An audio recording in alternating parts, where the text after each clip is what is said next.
ऐसा रूप कोई तो अंधेरे में दिखाए मुझे उम्मीदों का टॉर्च, कोई तो समझे मुझे, करे मुझे थोड़ा तो सपोर्ट। एंड में सुन ली उसने भेजा मुझे खुशियों का एक बॉक्स, फिर गिरते पड़ते सामने आया छोटा सा एक डॉग। उसकी मुंह, छोटी नोज और उसके रोज जैसे टोज, ऊपर नीचे हो रहे थे छोटे छोटे आईब्रोज।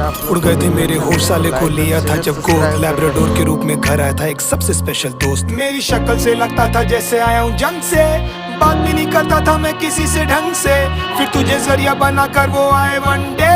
मैं ढूंढ रहा था कंधे और मिले तेरे पंजे। तुझे कैसे ये पता चला मैं अकेला हूँ, बता कैसे ये